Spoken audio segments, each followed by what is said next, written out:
Welcome back. In this video, we're going to be setting up our query to store a bit map in order for, well, using when we query. So we're going to be able to compare our map in the query to the map in the entities.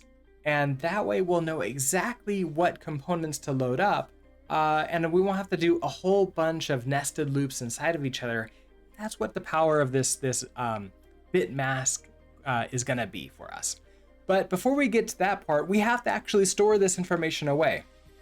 So we can see here, we're creating a new query, and that's fine, with component and giving it this type. So that means we need to come here into query and make sure that we're storing, well, something away for us to use later. Well, to begin with, I'm thinking we're going to have this map here. So we're going to have a map of what we're looking for, and this is going to have to be a U32 to match the bit map or bit masks that we're using inside of entities. Well, if I need to be able to reach inside the entities when we're doing with component to make sure that we're like sort of know what's happening, then that means we're going to have the entities too, which is a little bit interesting because, like, does that mean we have to like somehow return the entities, but we also have to return self? So let's just store entities here, but we're going to store a reference to entities. We don't need to mutate it at all, so we just need a reference. Now in Rust, if we try to store a reference to something inside of a struct, we're going to get a lifetime problem, and that's because Rust is really worried about this going like just being dropped out of memory with us still having a reference to it. So we have to tell it, just help that out a little bit. How long is this going to live? We're going to guarantee that this is going to live as long as we want it to. So lifetime parameter required here. So here in query, I'm going to define a lifetime parameter A. So I do this with this the open, like, less than greater than symbols, and then a tick A, and then down here I can just do tick A. So now I'm saying, hey, entities is going to live as long as this lifetime here. Okay, so that's great. Now it is saying, hey, we can't do this with default. We can't figure out how to do default with this, so we're gonna have to get rid of you. That'll be fine. We'll live with it. And then we're going to come down here and we're going to say, okay, well, impl query now is yelling at us because implicit deleted lifetime is not allowed here. So we're going to have to basically, well, figure out how to do entities because this needs an entities. But where are we going to get that from? Well, it's going to have to be passed in at new time here. So we're going to do entities is going to be a reference to entities, but we have to do the lifetime here to let it know, hey, this is that same lifetime. It's going to live, this long. Now it's at this point in time, we need to say, okay, you are, we're going to have to register this lifetime. It actually needs to go here and here. And now, and we're missing map. Okay, so then we're gonna just add in a map, which is just gonna be, we're gonna initialize that to 0 because we have no items in there. And now we have no errors inside of here. In the main library, we do have an error because, well, we're not passing in a reference to the entity. So let's fix that. So a reference to self.entities. And now we don't have any errors anymore. Everything should be working.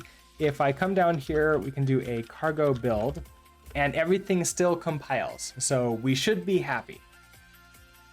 Now, what we really want to do is store in, like, update this map with every with component. So let's go ahead and start doing that. So as we run this with component, we're going to need to get the type ID out and then, well, update it. So what is that going to look like? So we're going to do let's our type ID is going to be ID of T. Okay, so we get that. We now need to reach into the entities to get access to the bitmaps. So we can find out what that is and then add that in to our map here. So let bitmask equals, okay, so that's gonna be, gonna reach into entities and grab that out here. So if you look in here, it's our bitmask. So we're gonna need a function to grab this information out. Let's grab that here. So we're gonna do pub function. So like get type ID, like get the bitmask. Get mask. Just a reference to self is all we need, but we're gonna need the type ID. In this case, it just needs to be a reference to a type ID. And we're gonna return an option that's gonna hold a U32. Because that's all that bitmask really is, right? So let's see what we can do here. So we're going to do a self dot bitmask dot get, pass this type ID. What are you going to reference? What are you going to return? You return a reference to this U32. I mean, it's not a huge problem. We can go ahead and just do this, and we'll just have to make sure that we dereference that inside. We could be nice and maybe extract this out. Let's try this. We're going to do a if let sum bit mask equals, and so if we get this bit mask, we're gonna return a sum with a dereferenced bit mask. That should auto copy it too. Now, if we don't have one, we're just gonna return a none. Okay. Now, if we take a look at this, Clippy's yelling at us. Manual implementation of option map. So this is one of the things I really love about Clippy here is that when you write something like this, which is like, the first thing that we think about, well, hey, I need to like get this, dereferenced, thing out of here. I guess I'm gonna have to do this. It's kind of ugly and it's terrible. Well, Clippy comes in and lets us know, hey, there's a better way of doing this. And not only that, there's this quick fix here. Let's try it. And it auto rewrites it for us and lets us know, hey, look what we can do. We can do our self bitmask get, pass it in this type ID, and then that gives us that option with the reference to the U32 inside. We're going to map it, take in the bitmask, and then just return the dereferenced bitmask here, and then just return that entire thing. So it's going to be a sum with this bitmask or a none. I hit save.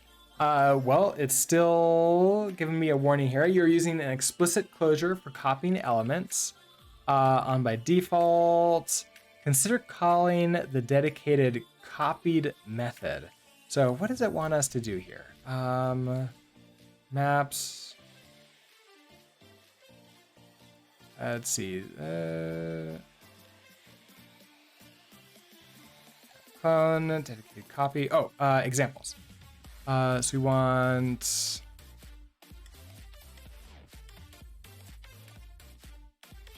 option max is a by value consuming the maybe some. So if we have so it's a sum of the string and then maybe some string. So that's that option map. This thing. Do you want me to like clone it?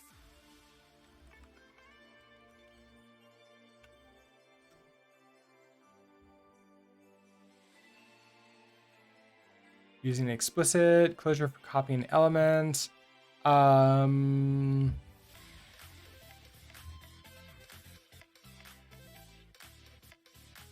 Consider calling the dedicated copied method.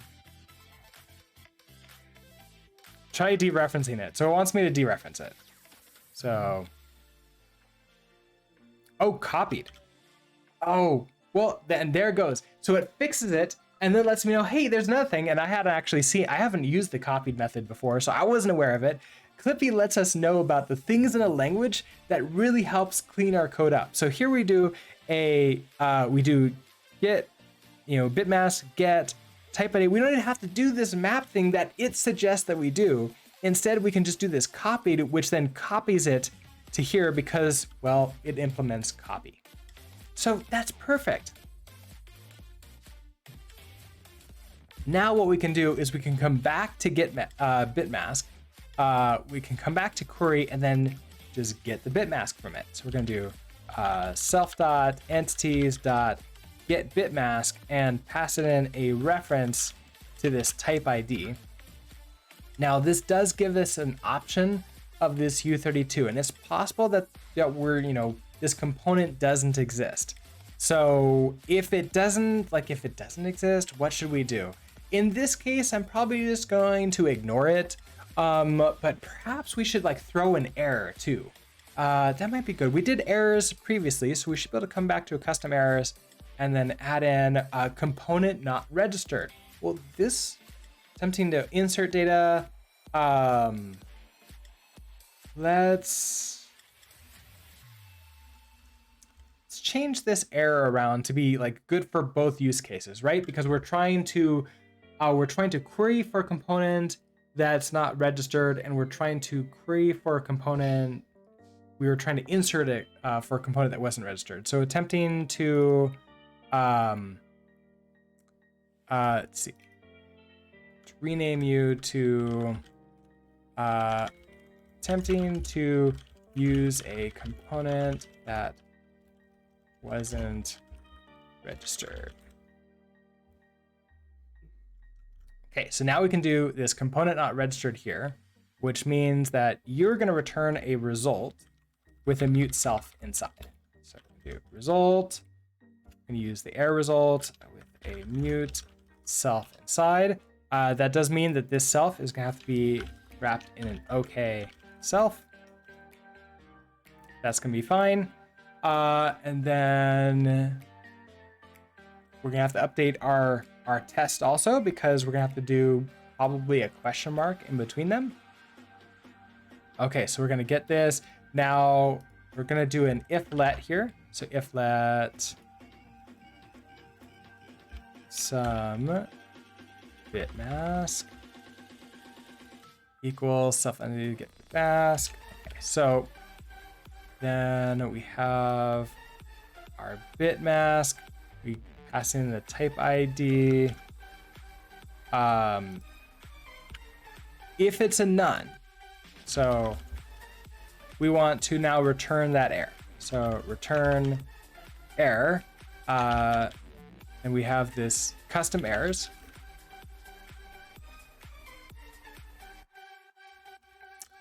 Custom errors, and this is component not registered. We have to do an into.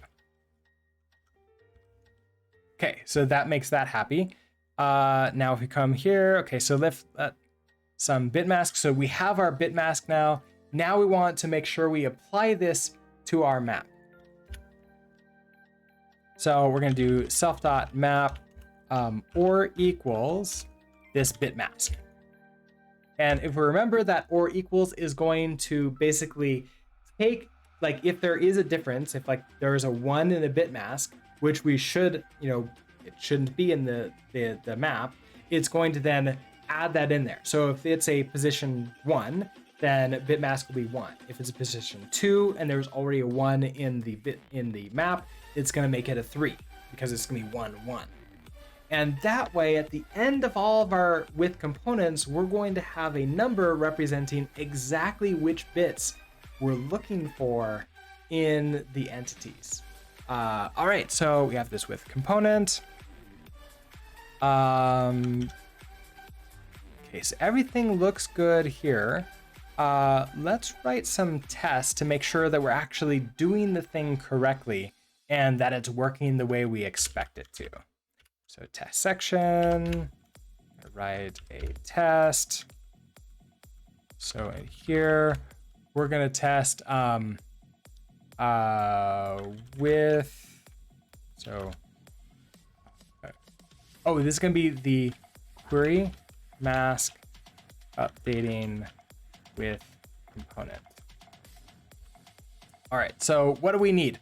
Well, we know in order to create a query, we're gonna need entities. So we need to create the entities and we need to add in at least one, maybe two components into that. So let mute entities equals entities. Just do default here.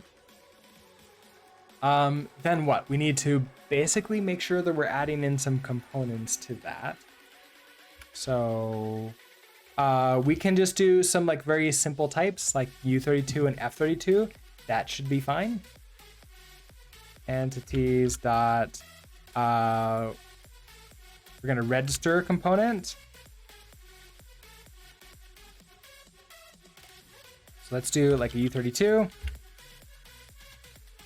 And entities dot register components, do an F32. Okay, so we registered those two components together. Then what? Now we want to, well, we don't actually care about like inserting actual data into the entities. All we care about is the query, right? So we're essentially done here. We need to create a new query at this point in time. So let query equals, this is going to be a query new and pass in a reference to entities. Okay, so that's going to give us our query here. And now we're going to do a with component on it for these two types. So query, oh, this does need, we do need this to be mutable. So we can do query, query dot with component with a, how did I lose that? U32 and the F32.